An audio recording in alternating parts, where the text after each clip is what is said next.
Hi friends, welcome to Shami's kitchen. എല്ലാവർക്കും സുഖമാണല്ലോ. ഇന്ന് നമ്മൾ തയ്യാറാക്കുന്നത് വളരെ ടേസ്റ്റി ആയിട്ടുള്ള ഒരു സൈഡ് ഡിഷാണ് തക്കാളി തെച്ച.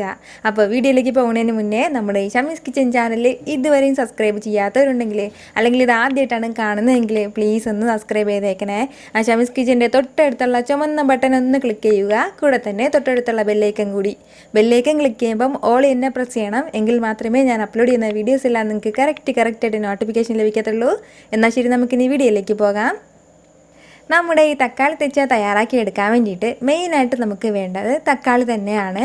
നമ്മൾ ഈ തെച്ചാന്ന് പറയുന്നത് സ്പൈസി ആയിട്ടുള്ള ഫുഡിനൊക്കെ പറയുന്ന പേരാണ് ഈ തെച്ചാന്ന്. അപ്പോൾ ഇതിന് വേണ്ടിയിട്ട് ഞാനിപ്പോൾ ഒരു 3 തക്കാളി എടുത്തിട്ടുണ്ട്. കൂടെ തന്നെ ഒരു 3-4 ചെറിയ ഉള്ളിയും കൂടി എടുത്തിട്ടുണ്ട്. അപ്പോൾ ഇതെല്ലാം ഒരു ചെറിയൊരു പപ്പടക്കമ്പിയിലേക്ക് ഇങ്ങനെ കുത്തി വെച്ചിരിക്കുകയാണ്. കാരണം നമുക്കിത് നല്ലതുപോലെ ചുട്ടെടുക്കണം. അതിന് വേണ്ടിയിട്ടാണ് ഇതുപോലെ കുത്തി ഇങ്ങനെ വെച്ചിരിക്കുന്നത്. ഇനി നമുക്ക് ഇതൊന്ന് തീയിലേക്ക് കാണിച്ചതിന് ശേഷം നല്ലതുപോലെ ചുട്ടെടുക്കാം. അപ്പോൾ ഗ്യാസ് സ്റ്റൗവിലാണെന്നുണ്ടെങ്കിൽ അങ്ങനെയും ചുട്ടെടുക്കാം, അല്ലാന്നുണ്ടെങ്കിൽ കനലിൽ വെച്ചിട്ടോ അങ്ങനെയാണെങ്കിലും ചുട്ടെടുത്താൽ മതിയാവും. എങ്ങനെയാണെന്നുണ്ടെങ്കിലും ഇതിൻ്റെ പുറം ഭാഗമെല്ലാം നല്ലതുപോലെ കളറൊക്കെ മാറിയിട്ട് നല്ലതുപോലെ നമ്മുടെ തക്കാളിയെല്ലാം വെന്തിട്ട് കിട്ടണം. ആ ഒരു അത്രയും സമയം വരെ നമ്മളിത് സ്റ്റൗവിൽ വെച്ചിട്ട് നല്ലതുപോലെ ഒന്ന് ചുട്ടെടുക്കണം. പിന്നെ ഒരു കാര്യം കൂടി, ഞാൻ മുമ്പ് അപ്ലോഡ് ചെയ്ത നമ്മുടെ റെസിപ്പീസൊക്കെ ഒരുപാട് പേര് കണ്ടിട്ടില്ല. നിങ്ങൾക്ക് നോട്ടിഫിക്കേഷൻ വരാത്തതാണോ എന്ന് അറിയില്ല. അപ്പം നമ്മുടെ നാരങ്ങ രസവും റവ ലഡും എല്ലാം ഒരുപാട് പേര് മിസ് ചെയ്തിട്ടുണ്ട്. വലിയ വിഷമമുള്ള കാര്യമാണ്. നിങ്ങളിങ്ങനെ റെസിപ്പീസൊക്കെ മിസ് ചെയ്യുമ്പോഴത്തേക്കും നിങ്ങൾക്ക് വേണ്ടിയിട്ടാണ് ഞാൻ ഓരോ റെസിപ്പിയും അപ്ലോഡ് ചെയ്യുന്നത്. അപ്പോൾ നിങ്ങളുടെ ആ സപ്പോർട്ട് തന്നെയാണ് എനിക്കിങ്ങനെ മുമ്പോട്ട് വീഡിയോസൊക്കെ ഷെയർ ചെയ്യാനായിട്ട് പറ്റുന്നതും. ഇടയ്ക്ക് ചില ദിവസങ്ങളിലാണ് ലീവ് എടുക്കുന്നത്. വീട്ടിൽ ചെറിയ എന്തെങ്കിലുമൊക്കെ ആവശ്യം വരുമ്പോഴാണ് ലീവ് എടുക്കുന്നത്. അല്ലാതെ എല്ലാ ദിവസവും മിക്കവാറും റെസിപ്പീസ് എല്ലാം ഞാൻ നിങ്ങൾക്ക് വേണ്ടിയിട്ട് അപ്ലോഡ് ചെയ്യുന്നുണ്ട്. അപ്പോൾ എല്ലാവരും ഒന്ന് മറക്കാതെ കണ്ടേക്കണേ. അപ്പോൾ നോട്ടിഫിക്കേഷനൊക്കെ ഒന്ന് കറക്റ്റായിട്ട് വന്നില്ല എന്നുണ്ടെങ്കിൽ നിങ്ങൾ ഇടയ്ക്ക് നമ്മുടെ ഈ ചാനലൊക്കെ ഒന്ന് കയറി നോക്കിയേക്കണേ. കൂടെ തന്നെ നിങ്ങളുടെ വിലയേറിയ കമൻസ് കൂടി അറിയിക്കണം. നിങ്ങളുടെ കമൻസ് തന്നെയാണ് എൻ്റെ ഏറ്റവും വലിയ സന്തോഷവും. ഒരു 2-3 മിനിറ്റ് എല്ലാം കഴിഞ്ഞപ്പോഴത്തേക്കും നമ്മുടെ തക്കാളിയും ചെറിയ ഉള്ളിയെല്ലാം നല്ലതുപോലെ വെന്തിട്ട് വന്നിട്ടുണ്ട്. ഈ ഒരു രീതിയിൽ വേണം നമുക്കിത് കിട്ടാനായിട്ട്. ഇനി നമുക്ക് ഇതൊരു ബൗളിലേക്ക് മാറ്റാം. അതിനുശേഷം ഈ തക്കാളിയുടെ പുറത്തുള്ള ആ തൊലിയും അതേപോലെ തന്നെ ചെറിയ ഉള്ളിയിലെ തൊലിയൊക്കെ നമ്മൾ എടുത്ത് മാറ്റണം.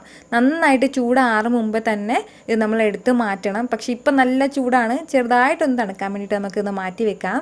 അത്രയും സമയം കൊണ്ട് നമുക്ക് ഇതിന് വേണ്ടിയിട്ടുള്ള മസാല തയ്യാറാക്കിയെടുക്കണം. അപ്പോൾ അതിന് വേണ്ടിയിട്ട് ഞാനിപ്പോൾ ഒരു മിക്സിയുടെ ജാറ് വെച്ചിട്ടുണ്ട്. ഇതിലേക്ക് നമുക്ക് കുറച്ച് മല്ലിയില ചേർത്ത് കൊടുക്കാം. പിന്നെ നമുക്കിതിലേക്ക് വേണ്ടത് കുറച്ച് പച്ചമുളകാണ്. നല്ല എരിവായിട്ടാണ് നമുക്കിത് കിട്ടുന്നത്. അപ്പോൾ അതിന് വേണ്ടിയിട്ട് ഞാനിപ്പോൾ ഒരു 4 പച്ചമുളക് ഇതിലേക്ക് ചേർക്കുകയാണ്. ഇനി വേണ്ടത് കുറച്ച് വെളുത്തുള്ളിയാണ്. ഞാനിപ്പോൾ ഒരു 4 വലിയ വെളുത്തുള്ളി അല്ലി കൂടി ചേർക്കുകയാണ്. ഇനി നമുക്ക് ഇതിലേക്ക് വേണ്ടത് ഒരു 1/2 ടീസ്പൂൺ അളവിൽ ചെറിയ ജീരകമാണ്, പെരുംജീരകമല്ല, ചെറുതാണ്. പിന്നെ വേണ്ടത് ഒരു പകുതി നാരങ്ങയാണ്. ഈ നാരങ്ങ നീര് നമ്മുടെ ഇഷ്ടത്തിനനുസരിച്ചിട്ട് ചേർക്കാം. കുറച്ച് ഈ പകുതി നാരങ്ങ നീര് അല്ലാന്നുണ്ടെങ്കിൽ ഒന്നുകൂടി വേണമെന്നുണ്ടെങ്കിൽ ഒന്ന് ഫുള്ളായിട്ടും ചേർക്കാം, അല്ലാന്നുണ്ടെങ്കിൽ പകുതി മാത്രം ചേർക്കാം. ഇച്ചിരി പുളിപ്പായിട്ട് കിട്ടിയാൽ മാത്രമേ നമ്മുടെ തക്കാളി തെച്ച വന്നിട്ട് നല്ല സൂപ്പറായിട്ടുണ്ടാവുള്ളൂ. ഇനി നമുക്ക് ഇതിലേക്ക് ആവശ്യത്തിന് ഉപ്പും കൂടി ചേർത്ത് കൊടുത്തിട്ട് ഇത് നല്ലതുപോലെ നരച്ചെടുക്കാം. എങ്ങാനും അരച്ചെടുക്കാൻ ഇച്ചിരി പ്രയാസമായിട്ട് തോന്നുകയാണെന്നുണ്ടെങ്കിൽ ഒരല്പം വെള്ളം മാത്രം ചേർത്തിട്ട് നരച്ചെടുക്കാം. അല്ലാന്നുണ്ടെങ്കിൽ ചെറുതായിട്ട് ക്രഷ് ചെയ്തെടുത്താലും മതിയാവും. എങ്ങനെയാണെന്ന് വെച്ചാൽ അങ്ങനെ തന്നെ ഗ്രൈൻഡ് ചെയ്തെടുത്താൽ മതിയാവും. ഇപ്പോൾ നമ്മുടെ മസാല എല്ലാം നല്ല കറക്റ്റായിട്ട് റെഡിയായിട്ട് വന്നിട്ടുണ്ട്. അപ്പോൾ ഇനി വേണ്ടത് നമ്മുടെ തക്കാളിയിലെ സ്കിന്നെല്ലാം റിമൂവ് ചെയ്ത് കളയണം. അപ്പോൾ അതിൻ്റെ പുറത്തുള്ള തൊലിയെല്ലാം ഇപ്പോൾ ഞാൻ മാറ്റിയിട്ട് വെച്ചിട്ടുണ്ട്. ഇനി വേണ്ടത് ഒരു സ്മാഷർ വെച്ചിട്ട് നല്ലതുപോലെ ഒന്ന് സ്മാഷ് ചെയ്ത് കൊടുക്കണം. കൈ വെച്ചിട്ട് നന്നായിട്ടൊന്ന് ഉടച്ചു കൊടുത്താലും മതിയാവും. അല്ലാന്നുണ്ടെങ്കിൽ ഇതുപോലെ സ്മാഷർ വെച്ചിട്ട് നല്ലതുപോലെ സ്മാഷ് ചെയ്ത് കൊടുത്താലും മതിയാവും. അപ്പോൾ നിങ്ങൾക്ക് വേണമെങ്കിൽ ഈസി ആയിട്ട് കിട്ടാൻ വേണ്ടിയിട്ട് മിക്സിയുടെ ചെറിയ ജാറിലിട്ടിട്ട് ചെറുതായിട്ടൊന്ന് കറക്കി എടുത്താലും മതിയാവും. അങ്ങനെ ചെയ്താലും മതി. എങ്ങനെയാണെന്നുണ്ടെങ്കിലും ഇതുപോലെ നല്ലതുപോലെ സ്മാഷ് എടുക്കണം, അത്രയേ ഉള്ളൂ. ഞാനിപ്പോൾ ഇതുപോലെ നന്നായിട്ട് സ്മാഷ് ചെയ്തെടുത്തിട്ടുണ്ട്. ഇത് ഇത്രയും മാറ്റി കഴിഞ്ഞാൽ ഇനി നമുക്ക് വേണ്ടത് നമുക്ക് ആവശ്യമുള്ള മസാല ചേർത്ത് കൊടുത്തിട്ട് ഇത് നല്ലതുപോലെ ഒന്ന് മിക്സ് ചെയ്തെടുത്താൽ മാത്രം മതിയാവും. നമുക്ക് എത്രത്തോളം എരിവ് വേണോ അതിനനുസരിച്ചിട്ട് നമ്മുടെ മസാലക്കൂട്ട് ചേർത്ത് കൊടുക്കണം. അപ്പോൾ ഞാനിപ്പോൾ ഇത്രയും മാത്രമേ ചേർത്ത് കൊടുക്കണുള്ളൂ. കൂടെ തന്നെ ഒരല്പം ഉപ്പ് കുറവുണ്ട്, ആ ഉപ്പും കൂടി ചേർക്കുകയാണ്. കൂടെ തന്നെ ഒരു 1/2 ടീസ്പൂൺ അളവിൽ വെളിച്ചെണ്ണ കൂടി ചേർക്കുകയാണ്. അപ്പോൾ ഇത്രയും ആയിക്കഴിഞ്ഞാൽ നമ്മുടെ സൂപ്പർ ടേസ്റ്റി ആയിട്ടുള്ള തക്കാളി തെച്ച റെഡി ആയിട്ടുണ്ട്. ഇത് വന്നിട്ട് ചപ്പാത്തിയുടെ കൂടെ സൈഡ് ഡിഷായിട്ട് നമുക്ക് കഴിക്കാം, ചോറിൻ്റെ കൂടെ സൈഡ് ഡിഷായിട്ട് കഴിക്കാം. അല്ലാന്നുണ്ടെങ്കിൽ നമ്മൾ ഈ പഴഞ്ചോറും പഴങ്കഞ്ഞിയും കഴിക്കില്ലേ, അതിൻ്റെ കൂടെയൊക്കെ നല്ല ബെസ്റ്റ് കോമ്പിനേഷൻ ആയിട്ടുള്ള ഒന്നാണിത്. ഉറപ്പായിട്ട് നിങ്ങളൊന്ന് ട്രൈ ചെയ്ത് നോക്കണം. പിന്നെ പ്രത്യേകം ശ്രദ്ധിക്കേണ്ട ഒരു കാര്യം, ഇത് നല്ല ചൂടോടെ കഴിക്കാനാണ് കൂടുതൽ ടേസ്റ്റി ആയിട്ടുള്ളത്. നിങ്ങൾ തയ്യാറാക്കി വെച്ചതിന് ശേഷം എങ്ങാനും തണുത്ത് പോയാൽ വീണ്ടും ഒന്ന് ചൂടാക്കിയിട്ട് വേണം കഴിക്കാനായിട്ട്. അപ്പോഴാണിത് കറക്റ്റായിട്ട് ഉണ്ടാവുന്നത്. അപ്പോൾ ഉറപ്പായിട്ട് നിങ്ങളൊന്ന് ട്രൈ ചെയ്ത് നോക്കണം.